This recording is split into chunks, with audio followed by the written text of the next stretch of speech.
तिरंगा हा केवळ झेंडा नाही, तर ते 140 कोटी भारतीयांच्या श्वासाचं स्पंदन आहे.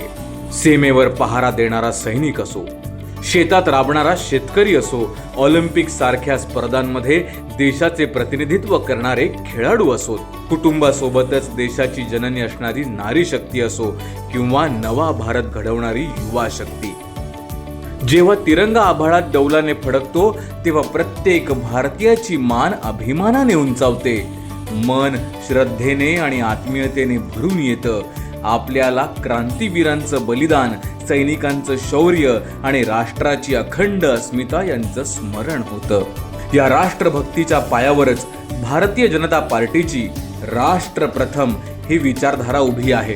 राष्ट्र प्रथम, त्यानंतर पक्ष आणि शेवटी स्वतः, असं आपण मानतो. तिरंग्याचा सन्मान जपत भारत मातेला परमवैभवापर्यंत घेऊन जाणं हेच आपलं आद्य कर्तव्य आहे.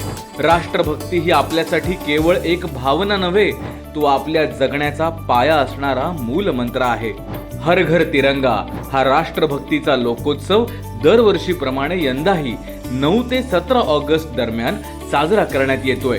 या लोकोत्सवात सामील होत राष्ट्रभक्तीच्या रंगात रंगून जाण्यासाठी संपूर्ण भारत सज्ज झालाय. चला तर मग आपणही आपल्या घरी तिरंगा फडकवूया, तिरंग्यासमोर उभं राहून राष्ट्र कार्याचा संकल्प करूया आणि अभिमानाने म्हणूया, भारत माता की जय, वंदे मातरम.